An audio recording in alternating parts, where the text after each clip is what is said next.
Hello, and welcome to Magic is Real, a podcast focused on exploring the fascinating world of near-death experiences, communication with spirit, and all things metaphysical and spiritual. The mission of this project is to share messages of hope and inspiration with others, and to spread the word that death is only an illusion. Thank you for being here with an open heart and mind. I wish you peace, light, and love always. Hello, Magic is Real listeners. Thank you so much for being here. I have with me today a wonderful human being and soul. Her name is Rhodesian Landsong. Robin is a healer and she offers singing medicine. And I'd like to have her tell you more about what she does because it's a little bit more elaborate than that. And this is all so beautiful. But what sort of led her on this path and this spiritual awakening, feel free to correct me if I'm speaking for you, Robin, is something very traumatic. It's actually the most traumatic near-death experience story I've ever heard. And so I want to, give reverence to that because it might be difficult to listen to for some, but what it resulted in was so much beauty. And this woman demonstrates so much grace and so much love and so much healing. And if she can do it, it's a very hopeful message that she has to share. So I'm very, very honored to have her on today. Thank you so much, Robin. It's my delight to be here. So I wanted to start by having you tell what it is that you do with your life now. Thank you. And I'm so glad you mentioned that about if I can do it, then other people can do it. Because that's really the biggest part about why I share my story and why trauma resolution frees us up to Yeah. live the rest of our lives. And and so I help other people do trauma resolution. I help people come home to their body. I especially love working with other near-death experiencers and people who have had a reason to leave their body. Maybe they had an alcoholic parent or their upbringing wasn't safe, and so the tendency is to kind of float up or leave our body. And I love helping people call people home to their presence, to their body, so that we can really, one, enjoy our life and be present with our relationship to ourselves and our relationship to other people. Because the number of people I work with, they're very lonely. And so many of us need that place where we turn towards ourselves, which also includes turning towards our difficulty or turning towards our suffering, so that we're not abandoning ourselves. And that place of residing in empathy and self-compassion allows us to be able to be present with others. If we believe our capacity, our resilience to difficulty in the world, difficulty in other people's lives is really low because we haven't metabolized and integrated our own experiences, then we will tend to turn away from other people's suffering. And that right there is is what impedes most people in arriving to compassion. And compassion is an action word. Compassion is wishing the relief for the suffering and wishing for the increased well-being for other people. And when we can, taking action to better other people's lives. And when we do that, when we take the time, the effort, the energy, the focus to trust ourselves, trust the other person, and invest in their uprising, their up-leveling their life, their nervous system state, then it's building our confidence that we're powerful agents of change in the world, that we can do our purpose, our calling, and serve in our divine way. That was so beautifully eloquent. Um, Thank you for sharing that. That was really beautiful. Also, I wanted to mention that Robin is a very gifted painter, and there's a lot of nature and wildlife themes in your art. Um, do you want to just kind of share a little bit about that because I think it's just gorgeous what you're doing. Mm, Thank you. Yes. So art really kept me alive in childhood. And I was given a spirograph set. And so I just would do hours and hours by myself, spirograph. And what it was really doing is giving me the chance to hold something sacred in my hand that came through my own hands. And so I needed to see beauty existed. I needed to see grace and elegance existed in the world. And to have it come through my own hands really solidified to me that there is a divine source, there is grace. And so I did tons. And I still have them. Tons of spirograph as a kid, and just it's really sacred geometry. And so in my healing process, I started my healing process really when I was 19. I left home and I didn't ever go back. And I think by 20, I went to an inpatient trauma treatment unit. And there, really, all the trauma just started coming out. Like, my body was literally just expressing it, through my pores. I had to talk it through, I had to yell it through, I had to cry it through. And so that process of being witnessed and being able to have somebody else say, I see you. I see that you lived through these incredibly crushing things. And that process is so important for our neurobiology, to have somebody say, I get it. I hear you. It's real. And so that's what I really love to do in my work now is, again, I started my process when I was 19. My 20s and my 30s were really consumed by that trauma resolution process. I did every method that I thought might be useful, massage, acupuncture, yoga, therapy, EMDR therapy, I highly recommend for trauma resolution. I do too. Highly, highly. Mm-hmm. And being in community with other people who are doing their work is absolutely essential. And another piece that, again, I'm always really encouraging people in embodiment, because when we come home to our body, when we are in agency, in our movement, in our freedom, then we can really make the change that we want to make. A lot of people I work with, they're up and out.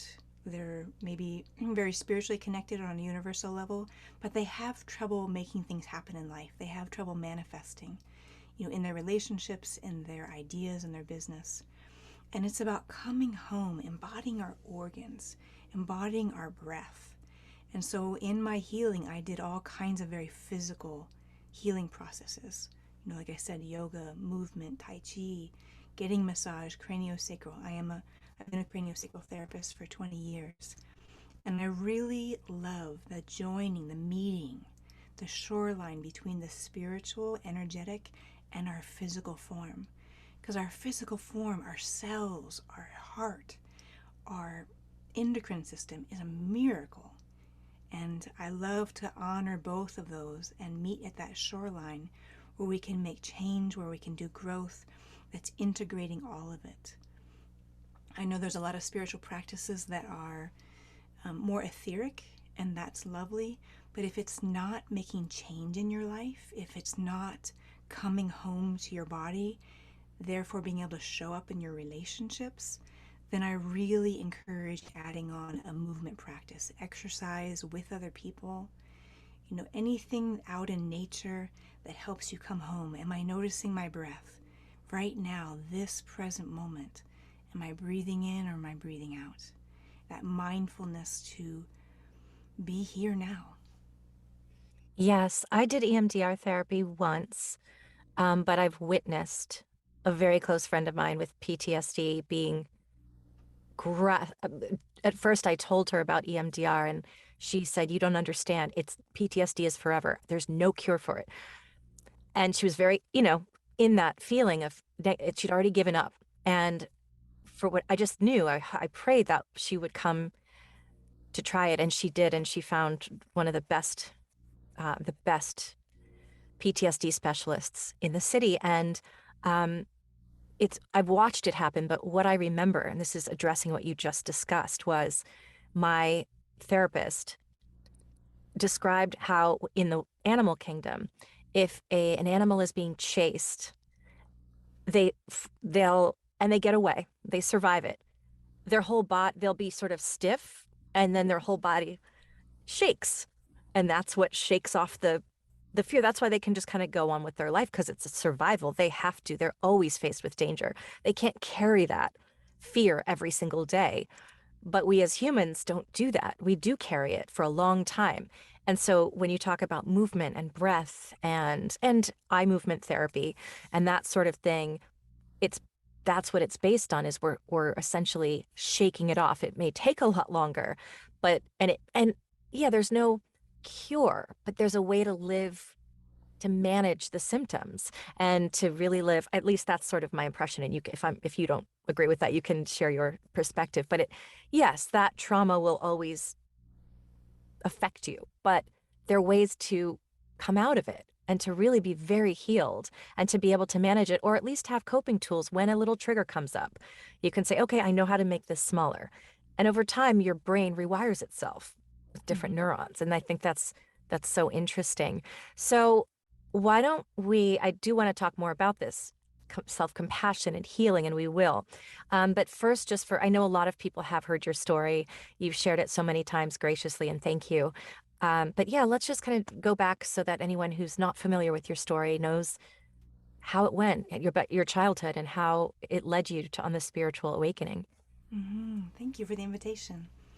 So when I was 8 years old, I'd already been living in a family that had the generational disruption that we're speaking of. We're animals and we're hardwired to take care of our young. So when there's generational disruption, whether that was, war, alcoholism, famine, whatever the story was, then parents sometimes don't care for their young. And so I was in that situation, and I was exposed to a lot of mentally unwell adults, and one of those men chose to abduct me. So, he watched that I walked home from school by myself, and so at the end of the school year, at the end of the day, he abducted me. So it was 1977. Just for social context, this is before most states even had child protective services in place. There are no governmental systems to track missing children in 1977 or post-Vietnam War, and also the culture around sexism and valuing children, especially girl children, is extremely low. So I just want to honor all the work that's been done since then to put in place more protection and more noticing of children and their needs for safety. So he drugged me and took me out of the country. And when I became conscious again, I did not know I was in Rhodesia, which is now Zimbabwe, but I did know I was in a military place. And very quickly, when I became conscious enough to register, I realized it was the man who abducted me was in the room, and he was now in a military uniform. And so context now, I understand, is that the Rhodesian Bush War had been going on for many years, and the white government was recruiting more people to fight their side. And so they literally sent out advertisements in magazines that targeted vets and gun enthusiasts. And so I have the magazine article that's literally saying, you can be here in a month with a gun in your hand and fighting again. And so part of my mission in my work in the present is also to help vets in the really deep, authentic recovery so that we don't keep perpetuating the violence of war. And so many vets go over when they're so young and have such a traumatic imprint from that it carries over in their lives. So he abducted me, took me to Rhodesia. I was in danger at every moment. He was extremely violent. He assaulted me, kicked me, and broke my ribs. Fortunately, at that moment, somebody chose to be courageous and pull me away from him, save my life. And then I was hospitalized. Since then, I've gone back and found that hospital and found the bed that I was in, which was Wow. incredibly healing. Definitely made me shake in Yeah, the I was going to process. ask it how that would make you feel. I can imagine. Yeah, it was overwhelming at the time, but I had good people with me, so that made all the difference. So he came to that hospital, got me, no one stopped him, and he ended up giving me to another man. I don't know the nature of that exchange, but he gave me to another man probably when he had to, his training, 5-day training was over and he had to go out in the bush and fight. So he had to get rid of me. And so that man, we went on a bus. The bus broke down. I couldn't keep up with the others when we had to just continue walking to our destination. My ribs are broken. My painkillers are wearing off. And so I got left behind. which, could have been his job, was just to get rid of me in the bush. And I thought, this is the end to my 8 miserable years. I'm just going to die out here alone in the bush. The sun's going to just dry me up, and this is going to be the end. And I was relieved. And there was really no hope for me at that moment. And so what happened was a truck full of armed soldiers came by and stopped in front of me, and I thought, no, this is how I'm going to die, and it's going to be much faster. And, they're fully armed, and they could just have killed me in a second. And so what happened is that one of them jumped down, picked me up, put me on the truck, and I thought, they're just going to take me someplace else to shoot me. And so I went with them, and when I was sat down, there was an argument over me from 2 soldiers. And I now know I was in one of the most dangerous places that, even other armed soldiers wouldn't go in this place. It was so dangerous. The villagers were literally just running for their lives. And so 2 soldiers, one advocating for my life and one wanting to shoot me, had an argument over me. And so again, the nervous system state, I just went into what's called parasympathetic shock, where when we perceive that this is the end, then we just literally shut down our breath, our heart, our organs, and we go into a type of dormancy. It's called parasympathetic shock. So that happened, and I went unconscious. And when I regained consciousness, the soldier who was advocating for my life took me out of there and took me to a village right on the border to South Africa that he thought would be sympathetic to a white child. And so he did the best that he could. And I've been able to reconnect to some of these people. That particular soldier is no longer alive, but I've been able to thank his relatives. And so he dropped me off. I was there, and I thought I heard barking dogs, which I now know might have been hyenas. And so I found a tree to climb up in, and as best as I could with my broken ribs. And so I spent a night in that tree, and I have gone back and found that tree. And in the morning, the women were singing, and I got closer. I kind of crept over, went over as close as I could to the village without being seen, and the women were grinding corn. So there's like a mortar pestle, and they're grinding corn, and they're singing. And I have never seen grown women sing while they're working. And there's a generosity and a fluidity among them that I'm starving for. I'm starving for some mothering and some kindness. And so I creep out closer, and they spot me, and they're so surprised to see a white child. And so they go and they get some food and some water, and they set it out for me, and I hover over it like a little animal and eat it up, drink the water, and then run away. And so I just stay watching them. And as I feel a little bit safer, I come out. And that night they set out, they invite me into a hut, but I just don't feel safe. I don't know if they're armed. I don't know what's inside there. I can't see inside. So they bring out a goat skin for me to sleep on. And so it's in the morning, the children welcoming me in. And so the children lead me to the fire ceremony area, and they start covering my white skin with black ash. And one of the girls is telling a story, and I can't understand the words. It's in Venda. But I can understand the sentiment, which is she came from afar, she came to us, and this is how she arrived to us. And so I'm being storied in. I'm being welcomed by her saying it's a gift that she came to us. And one of the women comes over and begins to sing to me. And I'm numb, I'm frozen, I'm so traumatized. And her singing is melting me. And my singing is different than hers, but I'm just going to share a little bit of the same warmth of what she does.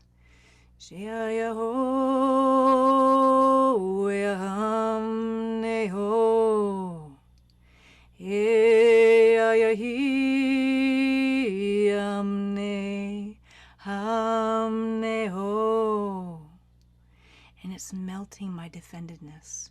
It's allowing me to know that I do want touch. I do want to be held. And so I literally collapse into her arms, and I let her be my mama.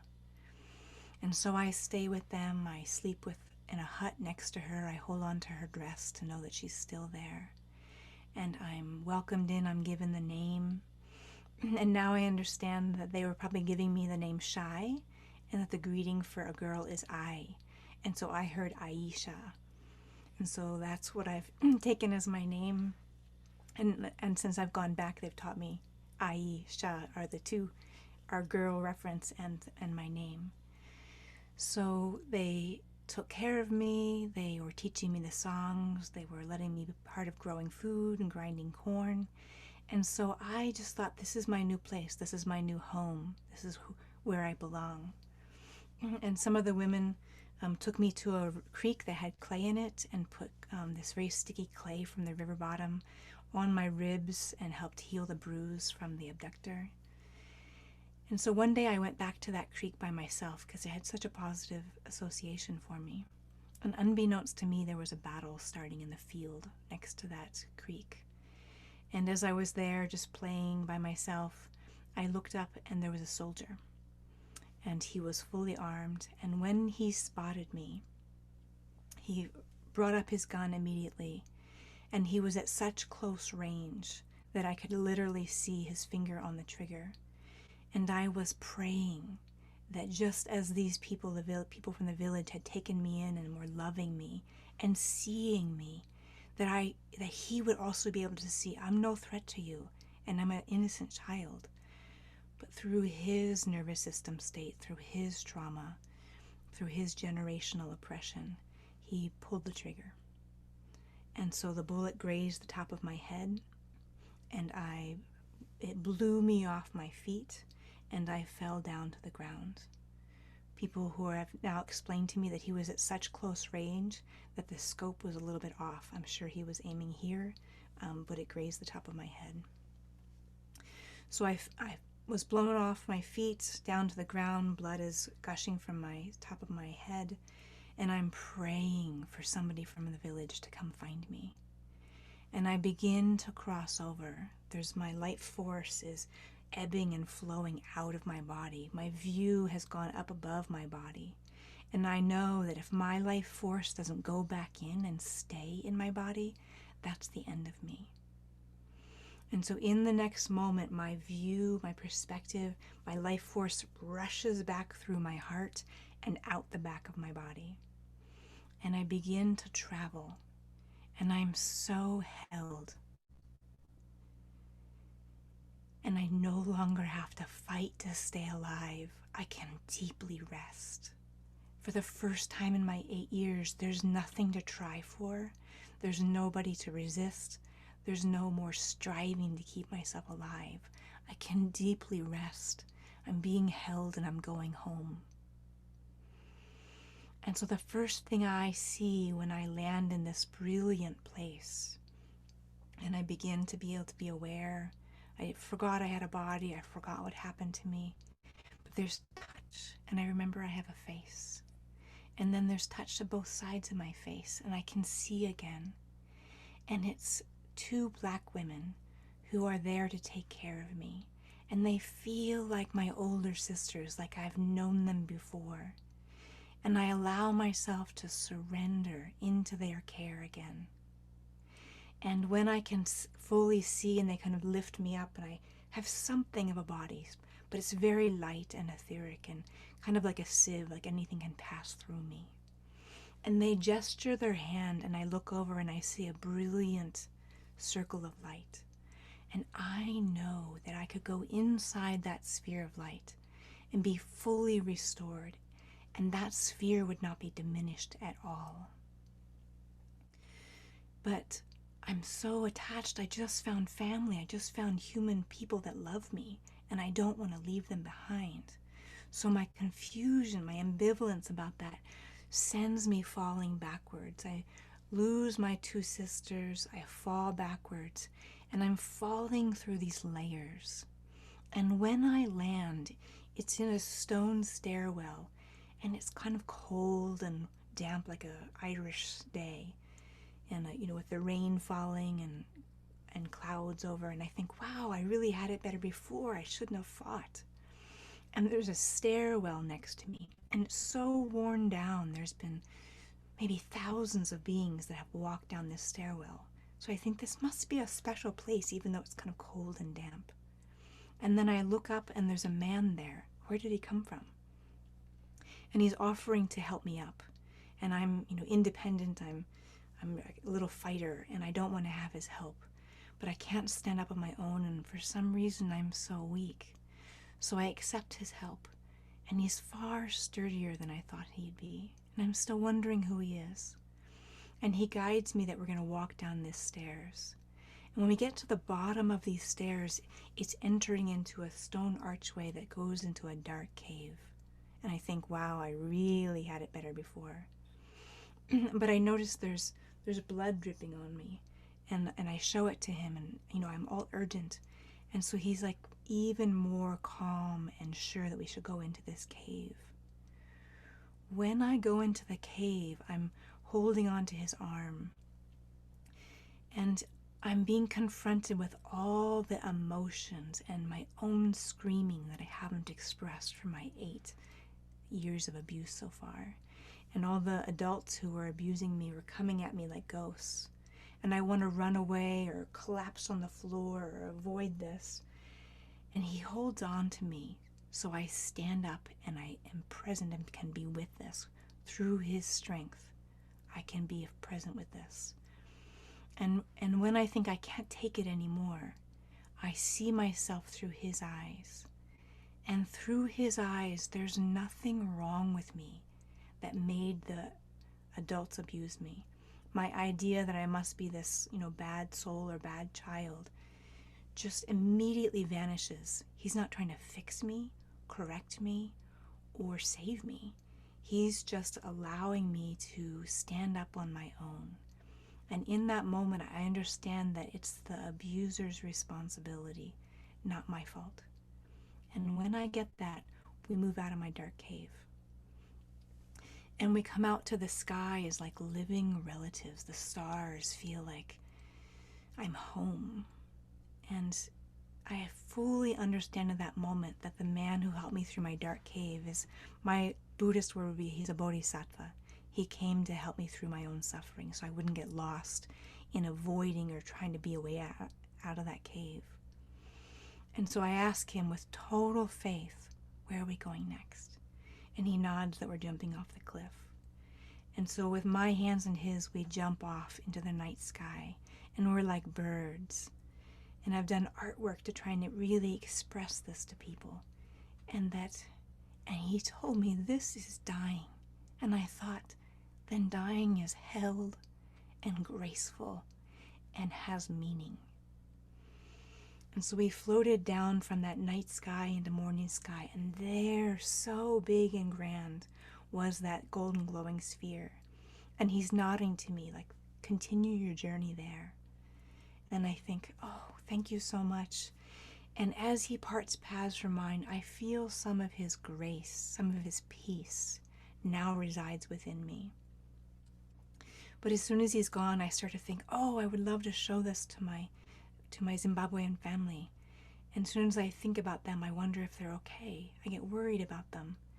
And I want to start searching for them, and I forget about the golden glowing sphere, and I see a green field down below me, and I land there. And I start panically running around searching for them. Maybe they've been hurt. Maybe they've been shot. Maybe they're bleeding on the ground. And I have to help them. I have to sing them back to life as my mama sang me into welcoming. And so I'm running around and I don't find them. But I eventually fall down and cry until I'm like a storm cleared out. And then I hear a rustling. And I go and I find that rustling, and I meet a being who is the presence of peace. He's like a still mountain and it's just, there's no disturbance inside me when I'm in his presence. And his face is changing. At first he has a long face with a beard, and he has a sheep herder staff, and he's wearing a robe that's felted with big sleeves. But then his face changes to the people from the village, to a child I don't know. And he's showing me it's not the form that matters, it's the connection. And when I wonder about how can I get back to my African family, he touches his forehead to mine, and I can see as he sees. And he shows me this incredible matrix of living lines, that we are each gems in this matrix of living lines, and that every mountain, every tree, every frog, every person, we're all connected. And that when we extend ourselves, when we are open-hearted, is when we can feel that universal connection that we have. And so when he brings his forehead back from mine, I understand that even if I lose my African family, I'm still connected into this universal family where I have a deep belonging that cannot be erased by any trauma, by anything that happens, or anyone discluding me. And so telepathically, without words, I ask him, where are we going next? And he's showing me he's a portal. And so I lean my whole being into the portal that he is, so I can continue to go home to my source that created me. And when we arrive out through that portal, we're hovering above the scene where my body is, the blood has dried on my head. My African mother has found me, and she's continuing to stop the blood flow, and she's holding my lifeless body. And I see and hear her grief. She's wailing into the sky. And I want her to know that I'm okay. I'm just fine. And that I'm so held, and don't worry about me. So I see her wailing, and we start rising up, and she starts changing into singing. Ya ya oh ya ya he oh ya my oh. And then as I start rising up further, I get the sense that she's calling on the ancestors in the land to sing a calling song to remind me where this point is. And so I continue crossing, and there's beings on the other side of the veil that move through me, and they purify any last thoughts that I'm not good enough, that anything that was my fault. And they're opening me up, softening me, so I can receive the love that's available from what I call the Great Heart. And my worldview is that the Great Heart sung all of us into being as a seed syllable, and that we started as a song, and that we live as a song that gets incarnated into human form. And so I'm crossing further, seeing the beauty, the light is increasing, and I'm so close to going home. I'm free of pain. And my mama's song comes through the veils, helped by the ancestors, and touches me.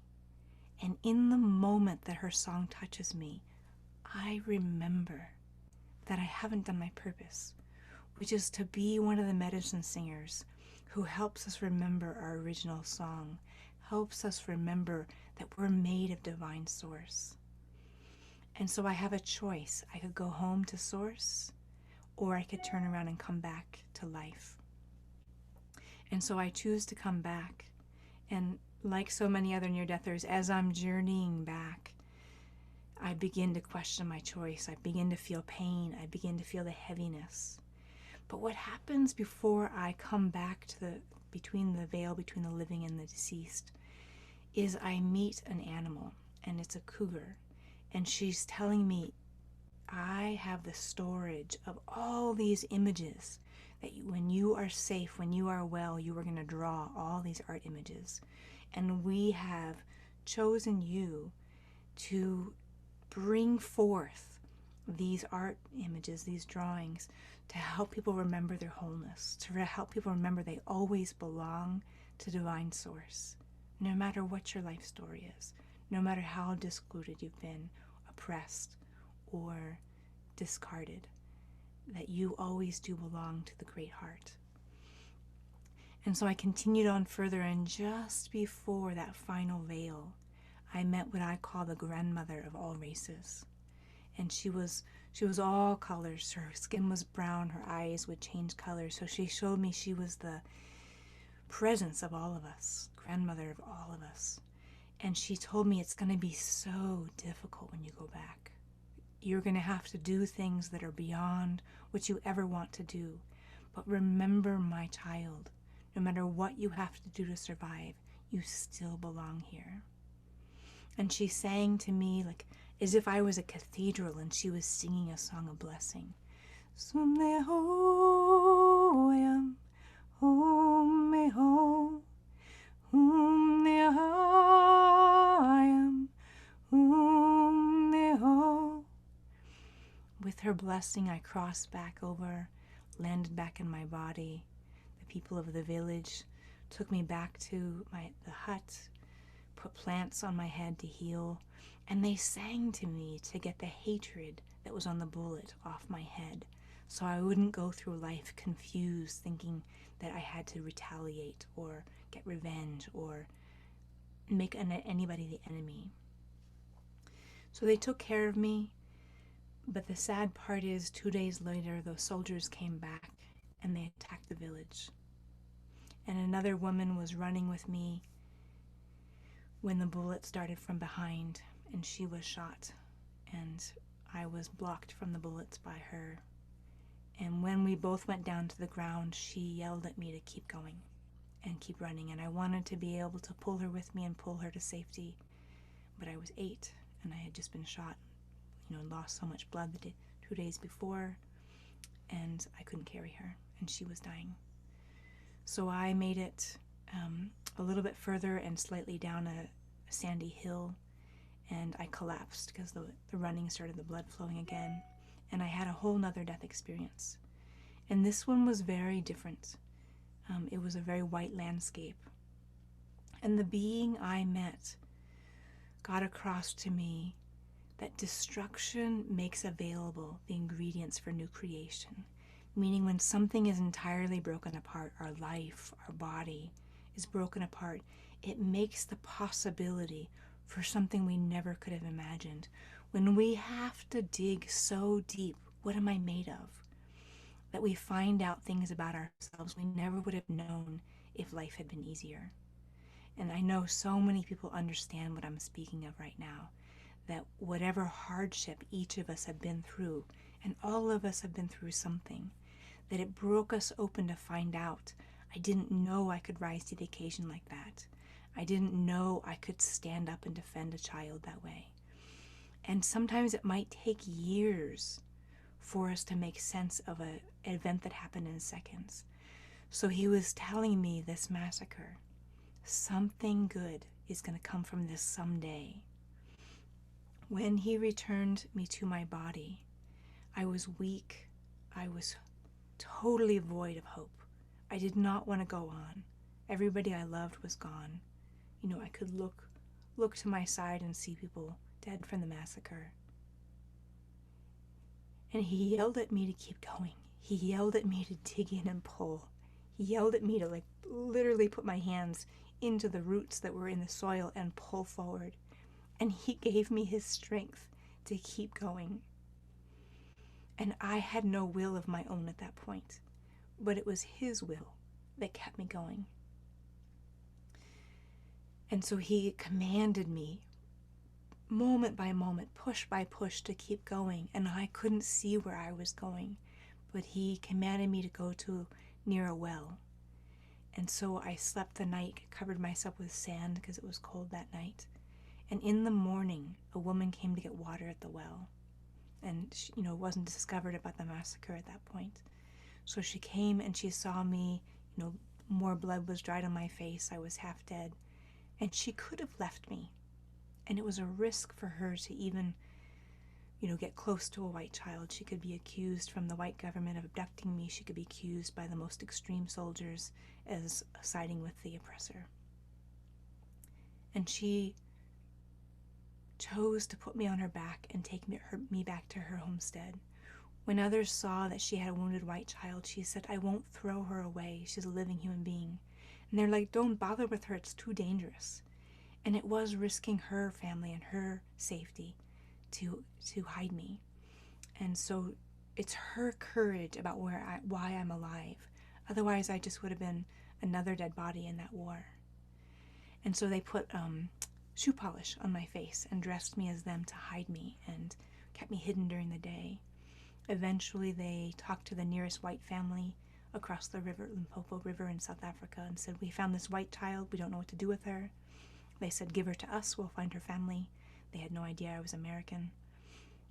And so they took me across the river, gave me to the white family, which was really hard for me to understand at 8 years old. I just thought they didn't want me anymore. I didn't understand that they were trying to get me out of the war.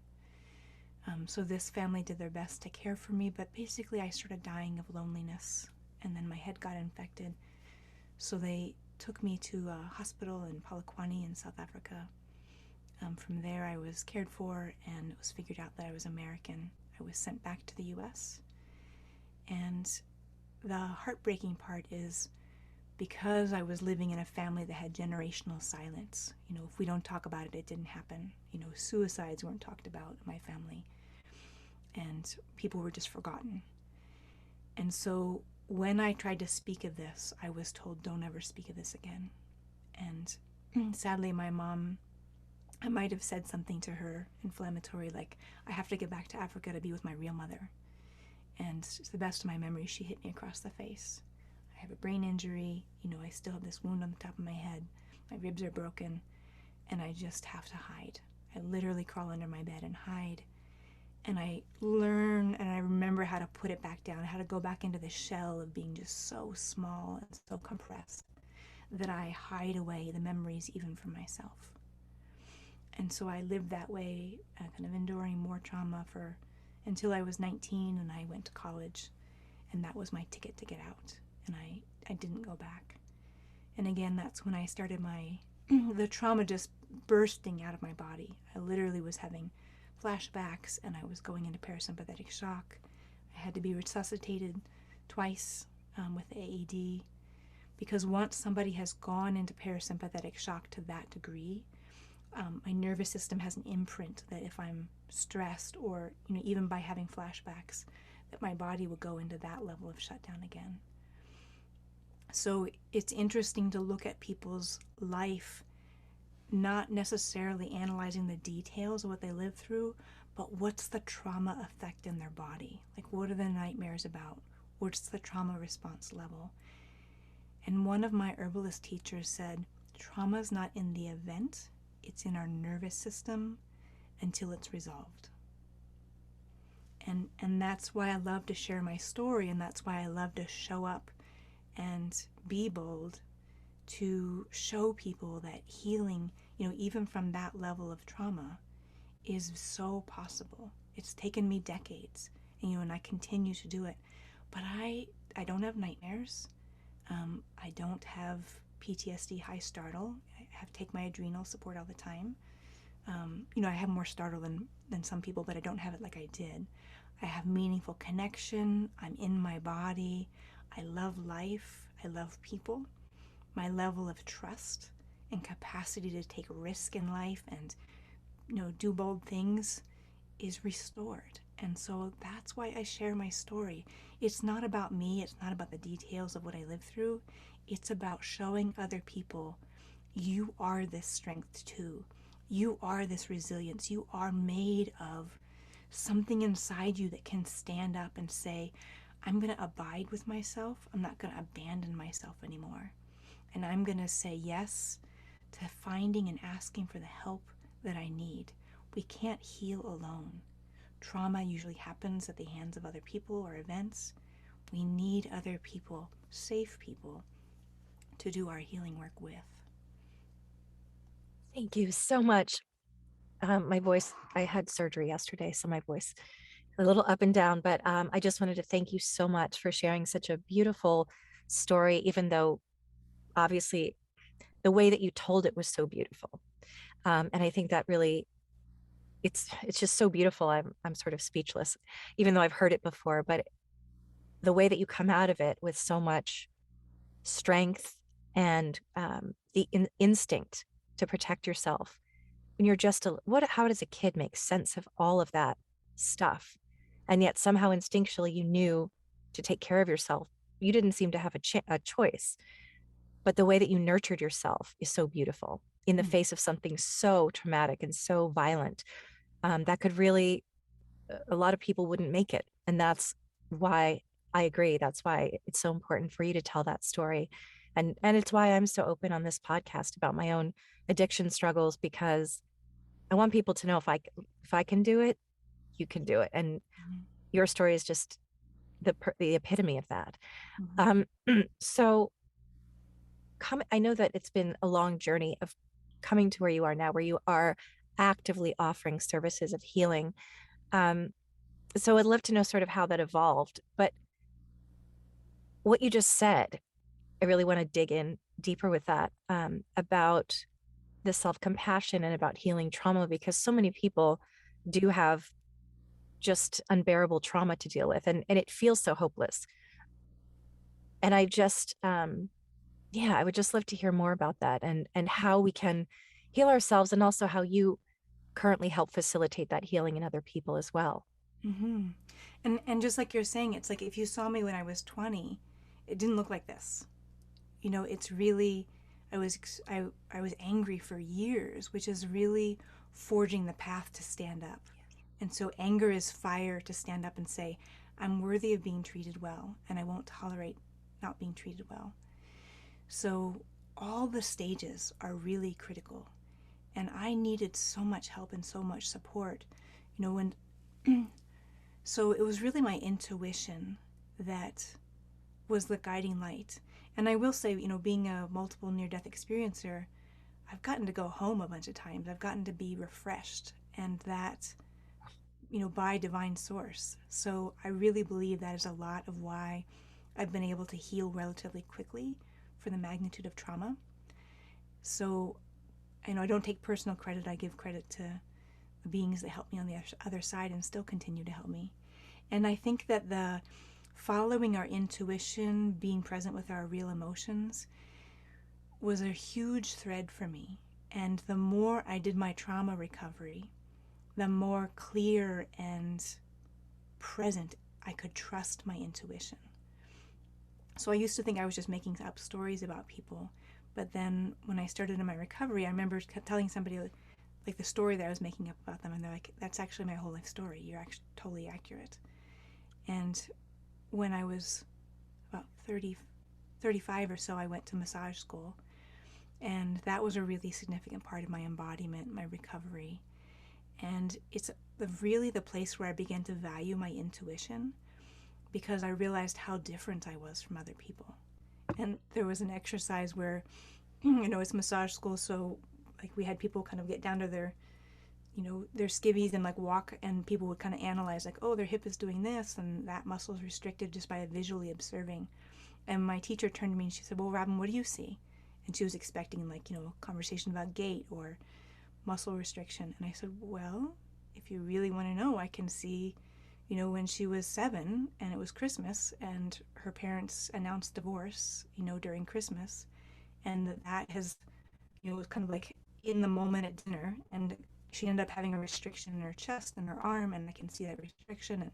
And, I'm naming her whole life story. And like everybody in the room is like, what? Who are you?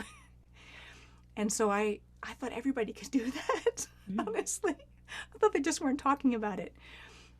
So that's really the place where I started to realize like how different I am. And everybody's got intuition, but those of us who I've actually had 5 death experiences, you just get blown open.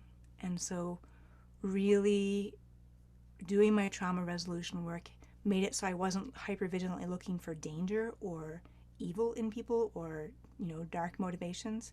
I was looking for their health, or how can I help, or their goodness. And so the more I increased that, so through massage school, I became a craniosacral therapist, which I've been for 20 years. And I've done something like 14,000 sessions. And COVID, and I would sing to people and, really do intuition reads, medical. I'm not fond of the term medical intuitive because I'm not trying to be part of the medical system. I call it a health intuitive because I'm not just looking for pathology, I'm looking for health and strength. And how can we make that bigger? And so COVID helped me shift to online more. And so I've developed groups, small groups, where I do a drawing and a symbolic drawing that's really getting across to people what I'm sensing intuitively. And I sing to people. And the beauty that happens in these groups, and I'm developing more programs to kind of handle the number of people who are wanting services. It's incredible because when we are witness to each other healing, our mirror neurons in our brain also address what we need to address in our body. So as I'm being an empathic witness to people, everybody else in the group is also receiving the benefit of that empathic witness. And then it brings out the best in people, and people just drop these pearls of wisdom for each other.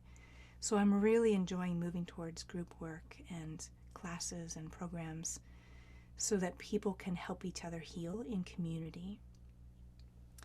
And really getting into what is the difference between empathy and compassion. So empathy is noticing suffering, being with, whether that's noticing our own suffering or noticing somebody else's suffering. And so that's the first step. So that's not yet compassion. So being with the suffering, the difficulty, the frustration, the distress, the sadness. And then if it's for ourselves, it's deciding we want to stay with it, stay present with it, not turn away, not avoid it. So that's step one. And then deciding we have the resilience to transform it.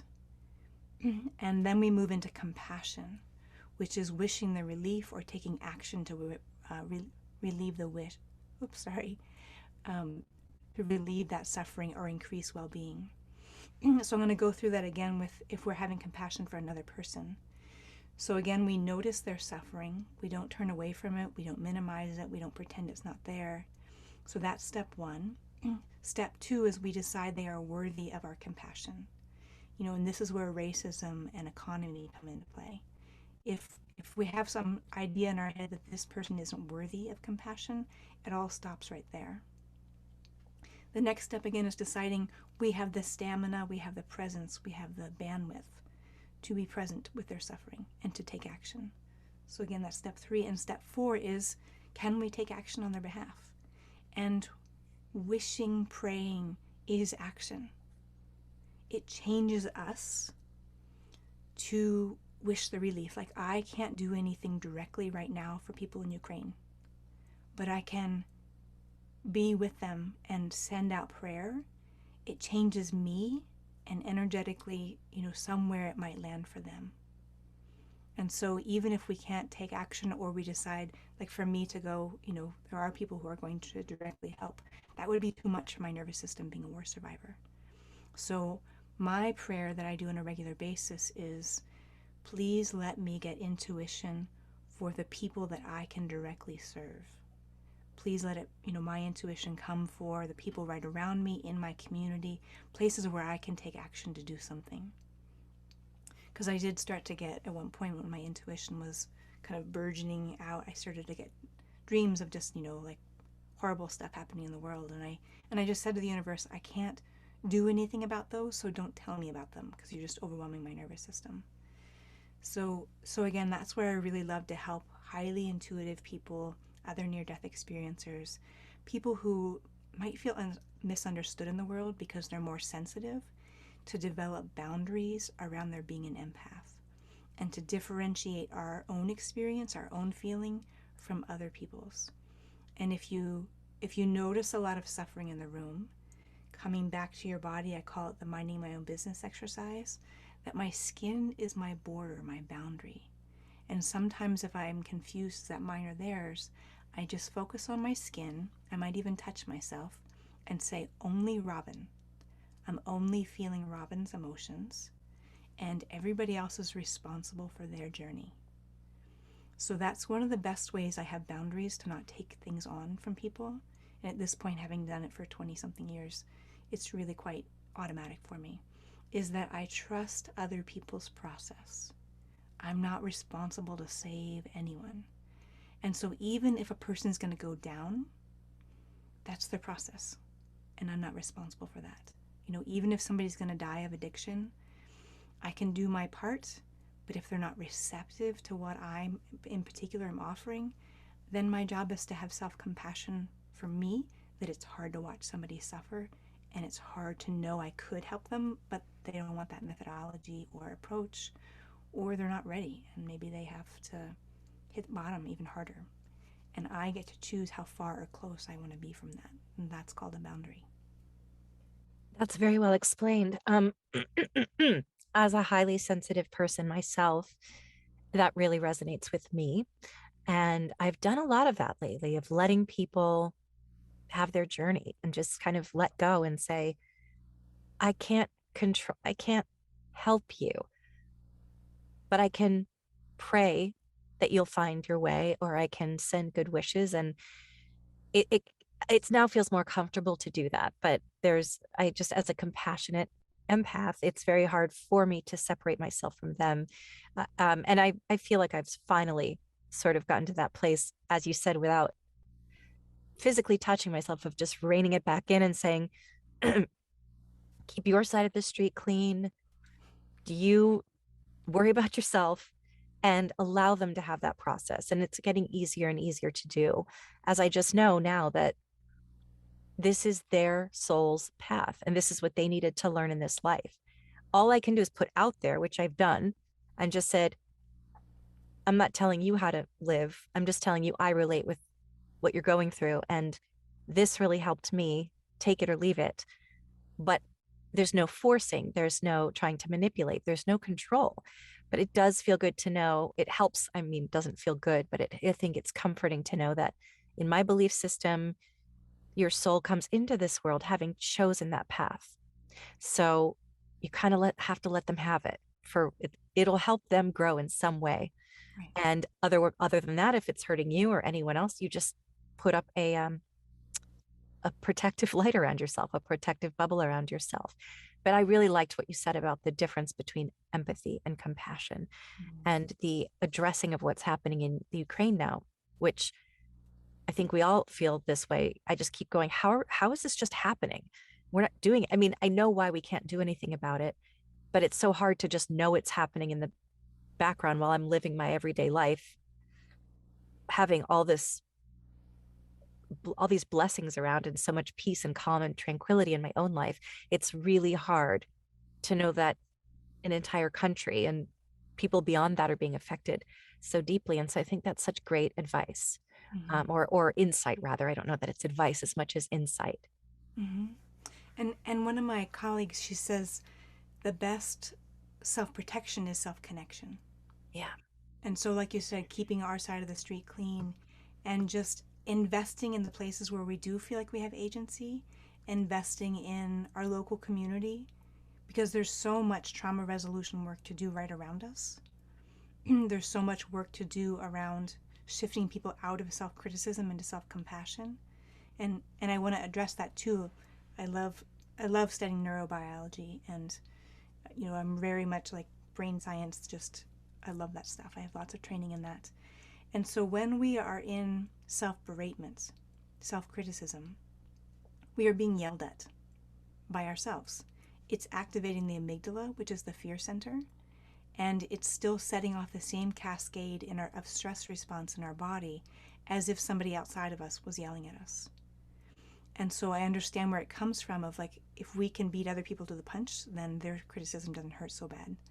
And so lots of people who grew up either not being seen enough, being abandoned, being emotionally unsupported, have a chronic self-criticism going on. I'm not good enough. The reason I didn't get cared for is because I'm unworthy. All that self-talk going on. And so it keeps the body in a stress state, and ultimately it's demotivating. When we feel safe, we have an authentic motivation. When we are going on deficit motivation, which is fear, to like get ourselves out of somebody's range of criticism, including ourselves, it's deficit motivation, and it doesn't last, and it's exhausting. So when people are really tired, the first thing I ask is like, how do you speak to yourself? And again, it's that first step is the noticing, and just being like, wow, I just said this awful thing to myself that I wouldn't want anybody to say to anybody. So noticing, stopping mid-sentence, coming back to your breath. I can hear Like for myself at this point, my criticism is having unrealistic expectations of myself. Like I could get this much done in a day. And so I notice the unrealistic expectation, and then I stop right there and I come back to, it's hard to want to achieve so much and not have all the time. It's hard to make things in my mind that I can't actually achieve, and no normal person would want to try and get that much done in a day. So whatever our taglines are there of our self-criticism, we're actually decreasing motivation, decreasing our immune system by yelling at ourselves. So pausing, noticing, coming back to the breath. You don't even have to come up with an affirmative statement yet. Just stop abusing yourself. When you have enough practice at that, and that might be a year, that might be 2 years of noticing how much you criticize yourself, then you can start to come into kinder statements. Like, okay, I'm so, I get these unrealistic expectations because I love people. I want to serve so much that I think I can do more than I can. And so that's compassionate. And just come back to like, it's okay. There's plenty of people in the world doing great work. I'm not the only one trying to help in trauma resolution. Right. I'm part of a great team of people doing good work. So you can see how that can come over eventually to that compassionate statement. Yeah, that's great. And I just love the idea too of sort of it being a collective, it's a collective teamwork. And some of that is in the form of actions. Some of it is in the form of intention and prayer, which I think a lot of people think sounds trite, like, oh, I'll pray for the people in Ukraine. And a lot of people find that really minimizing and dismissive. But I think that collectively we do have so much power in raising the vibration of the earth, of the universe, and keep on doing what we can. If nothing else, like you said, it could be in your own community.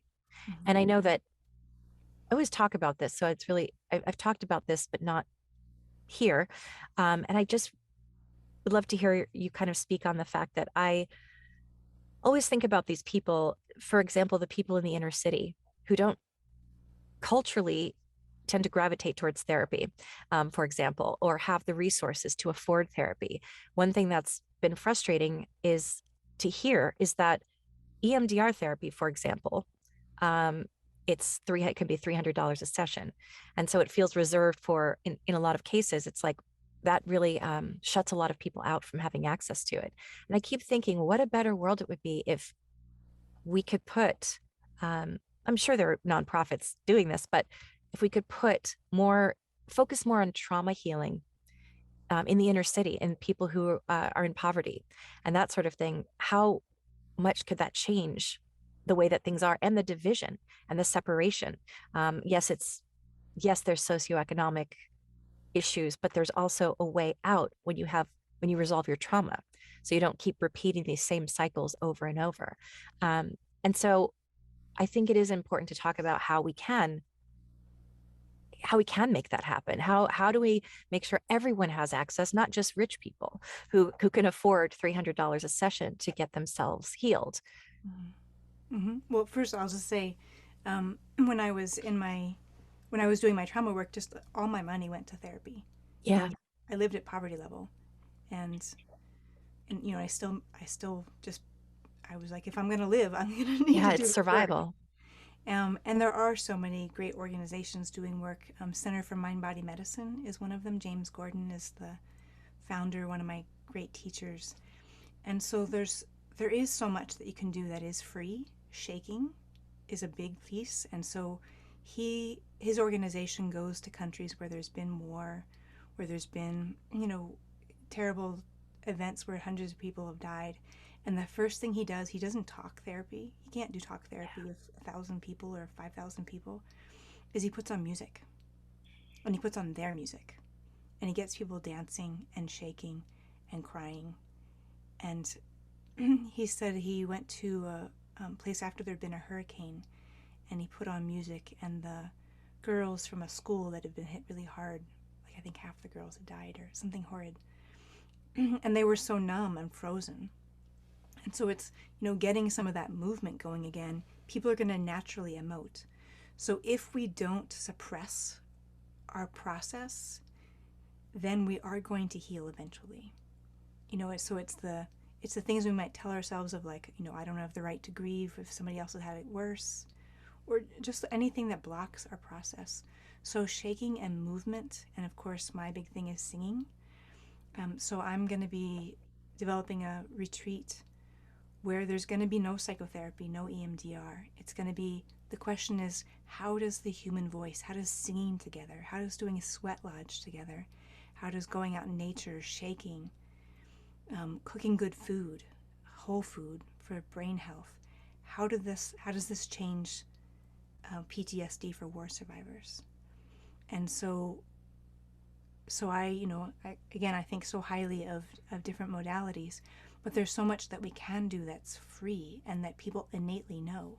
And I think there was therapists that went into I can't remember the details right now, but another country, and they were trying to do talk therapy.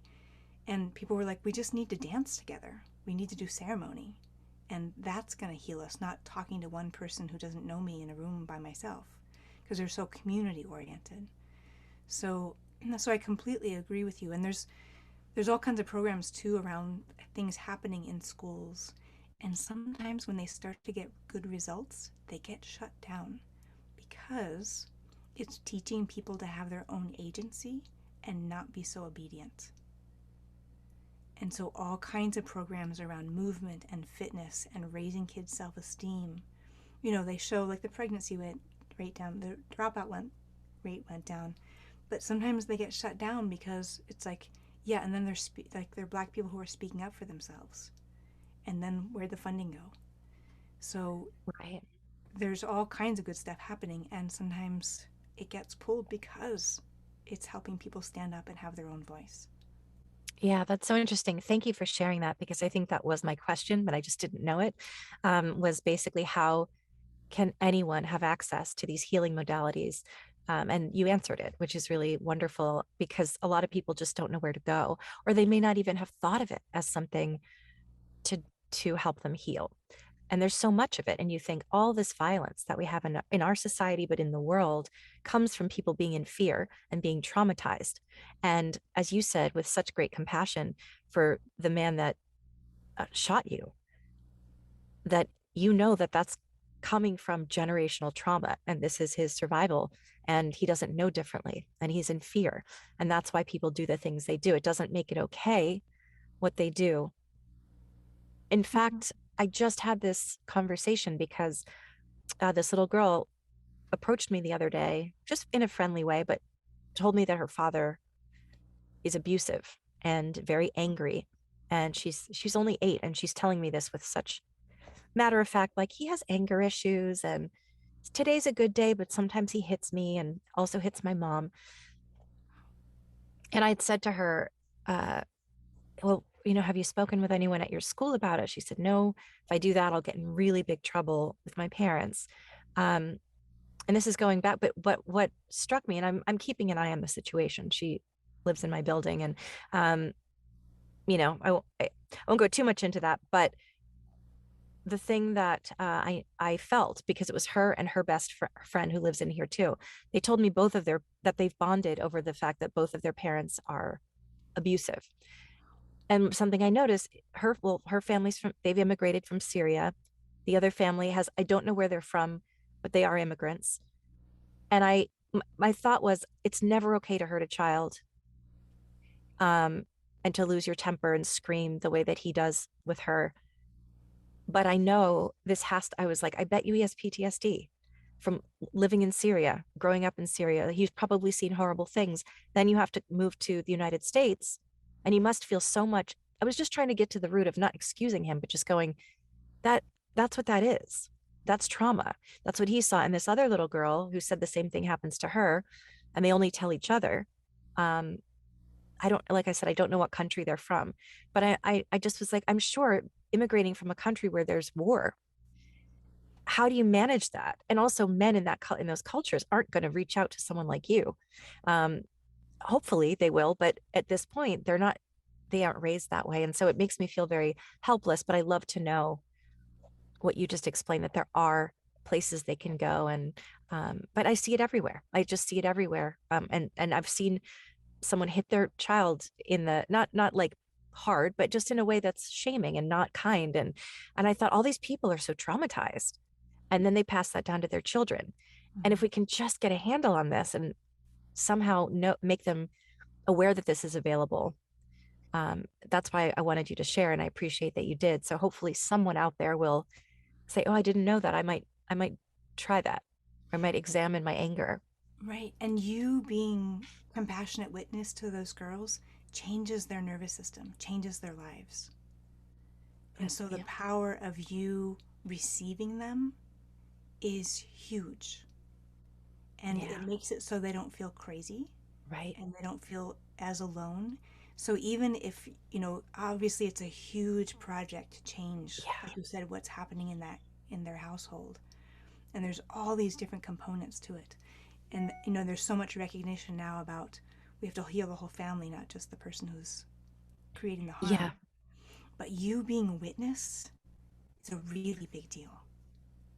Yeah. And And a responsibility that I told them, come to my door. I gave them my address. I said, if you need me, I'm there. And they said, can you be our guidance counselor? And it puts me in a bad spot because they don't want to tell their guidance counselor at school because they're afraid they're going to call the parents. And I said, well, essentially, yes, you can come and talk to me. And if you need something and if you feel unsafe, I want you to come and let me know. Um, and of course, I'm still sorting through the best way to handle it through an outside organization. But that I think that's good to hear. I think I just hope that that makes them feel better. They said, okay, so can you be our emergency contact? And I hate that they even have to be speaking like this. They're 8 and 9 respectively. And but you're right. I loved what you said about it being a whole family healing. mhm. Um, because that father, I don't think was born this way. I'm sure he endured a lot of trauma too. So I really appreciate you bringing up the compassion and the empathy for also the abuser not forgiving what they're doing, but saying, where does this come from? And how can we help? How can this person heal? Mhm. It's really important. Yeah, and that holding people accountable. And this is where I really love Desmond Tutu's work. And in one of the things as I was reviewing his what he presents to the world, there was a statement in there about forgiveness allows the abuser to stand up and stand up again with dignity. And the complexity of the shame of a lot of these men at not being able to protect their family during war Yeah. and provide for them during war, ironically, is why they're violent, Hmm. is because they couldn't fulfill their masculine desire to protect their family. Yeah. And ironically, they become the danger Hmm. out of their frustration and shame. And so I just want to say too, the reason I am who I am is because my African mother sang to me and chose to say I see you and held me. And so even though I lost her in the war, and so it was a short time I had that mothering, that you being witness to these girls is life changing. And that even if you can't change their circumstances or what's happening in their house, you're changing their belief in themselves, their belief in humanity, their belief that somebody cares and notices. And their whole biology is being seen. Their whole neurology is being seen. And that pinpoint of you knowing that it's not right helps them remember that it's not right and it's not about them. Because Right. so much of what we're healing when we're healing childhood abuse is thinking it was our fault, because we have that childhood magical thinking, if I could just be good enough, if I could just get good enough grades or help enough or be silent enough, then the abuse won't happen. And so you're witnessing them is putting a pin in, you're okay, it's your dad who's got the speech problem. Yeah. Thank you for sharing that. It means a lot for you to share that about how this one woman impacted you so much just by showing you love and compassion. Even though it breaks my heart because I think, well, if I call CPS, then they show up, they're not going to see anything. It's like a lot of it I think is emotional abuse, and I don't want anyone to grow up in that, but I can't help it. I can't stop. It's not illegal to be verbally abusive or to lose your temper. And so that's where I'm kind of up against is, how do you manage that? But I think, like you said, if you can just show kindness to people, knowing you can't change their entire circumstances, Mhm. but you can show them that you're right, this isn't right. And Just the by, other and the other key piece is to have compassion for you, that this yeah, is incredibly hard on you. It's hard to care so much, see this situation and not be able to change it, and just to have that compassion, like, yeah, ooh, wow, that's hard. yeah. And I think about, if I call CPS, what does that mean? Does she get taken away from her family? Do they know it? There's a lot of things that go on, but it really helps to know that even just holding space for now is, and letting them know I'm here, just to let them know someone cares about their circumstances. I hope that that does make a difference. But I think that's so beautiful about what you're able to do now in your work. Mm. And I wish everybody had the could try it. I mean, you can't, like I said, we can't change people. We can't force anyone, but I'm just glad to know it's there for those who feel ready, because you can't always force it. But I think the more we have these discussions about what we can do as a community, and how to put out just more loving energy into the world, which hopefully has a ripple effect, which I believe it does. Hmm.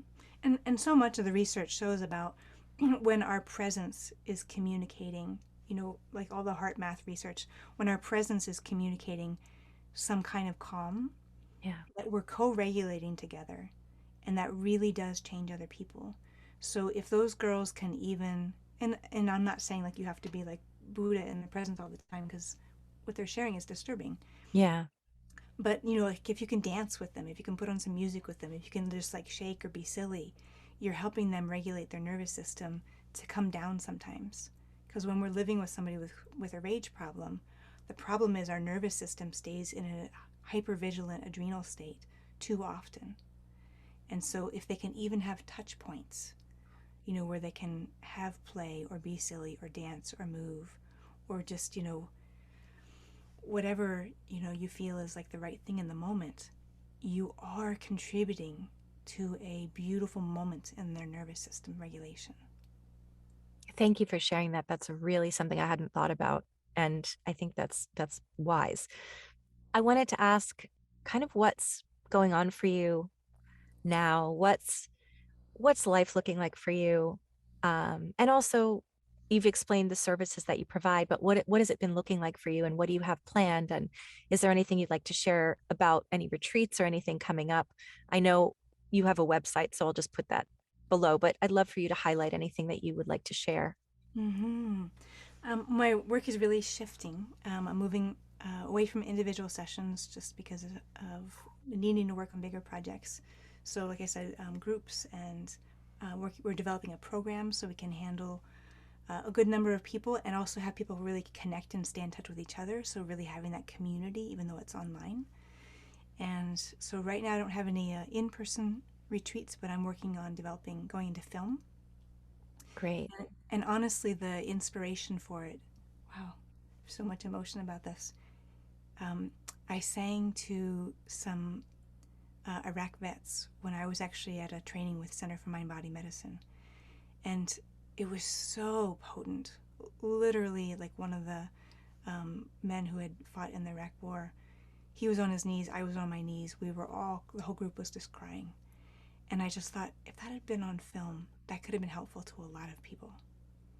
And again, it's that unspoken, because symbolic, um, things like movement, art, that speaks to us on a level that gets past the cognitive, beyond our self story. And so that's so much of what my work is about, is how can I just send out a transmission of you're okay, you belong, and healing is possible. So that's why I'm really moving towards film, because I feel that transmission can go out on a bigger scale, and and make social change. Because like you know I help somebody, and then I hear about something where, like, 10 people just got traumatized, and it's hard, it's defeating. And so that's, I'm asking myself, how can I serve on a larger scale? And film is my answer right now. Oh, that's great. Well, I'm very happy to hear that. Thank you so much, Robin. It's been such a pleasure.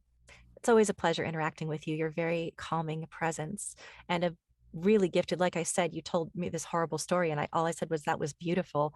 When obviously what happened wasn't beautiful, but your storytelling, it just gives me chills. Your writing, your storytelling, your expression, your embodiment of what you're, I don't want to say preaching, but your embodiment of what you're sharing is so authentic and so grounded. And that's why you are such a light. And so thank you for being here. And for really, I know I'll just reiterate this, for showing people that you can go through the worst trauma, unimaginable trauma. And as a little baby, I mean, you're just a child and you have a full life and you're healthy. And it doesn't, not to say you're perfect, nobody is, or that you're probably have, these moments where you don't feel that way. But I think it really does give me hope too. Not that I have trauma on that level, but just anything is it's possible.